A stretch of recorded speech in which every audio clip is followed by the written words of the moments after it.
ఉత్తరాంధ్రలో ఒక పెద్ద ఇండస్ట్రియల్ మార్పు రాబోతోంది. అసలు కదేంటో ఇప్పుడు చూద్దాం. ఈ కథ మొదలయ్యేదే ఈ నంబర్తో. ప్రాజెక్ట్ మొత్తం పెట్టుబడి అక్షరాల 1,50,000 కోట్లు. ఇదే ఆ ప్లాన్. ఆర్సెలర్మిట్టల్, నిప్పాన్ స్టీల్ కలిసి ఈ ప్రాంత భవిష్యత్తునే మార్చబోతున్నాయన్నమాట.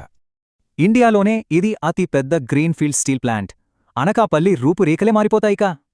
అయితే ఇంత పెద్ద ప్రాజెక్ట్ ఇంత ఫాస్ట్గా ఎలా సాధ్యమైంది? దాని టైంలైన్ ఏంటో చూద్దాం. ఈ మొత్తం ప్రాసెస్ని చాలా సింపుల్గా 3 ఫాస్ట్ ఫేజెస్గా డివైడ్ చేశారు. నమ్మలేని విషయమేంటంటే ల్యాండ్, పర్మిషన్స్ అన్నీ కేవలం 14 నెలల్లోనే క్లియర్ అయ్యాయి. ఇంత స్పీడ్ కారణం ఒక కొత్త పాలసీ. అదే రెడ్ టేప్ తీసేసి రెడ్ కార్పెట్ వేయడం. అసలు కన్స్ట్రక్షన్ మొదలు పెట్టకముందే ఒక ముఖ్యమైన సాంప్రదాయ కార్యక్రమం జరిగింది. ఆ భూమి పూజతోనే ఇక నిర్మాణ పనులు అధికారికంగా మొదలయ్యాయి. సరే, దీనివల్ల వచ్చే మార్పులేంటి? ఈ ప్రాజెక్ట్ ఒక రీజనల్ ఎకనామిక్ మల్టిప్లయర్ అన్నమాట. ముఖ్యంగా అనకాపల్లి, విశాఖపట్నం, విజయనగరం జిల్లాలకి ఇది పెద్ద బూస్ట్ ఇస్తుంది.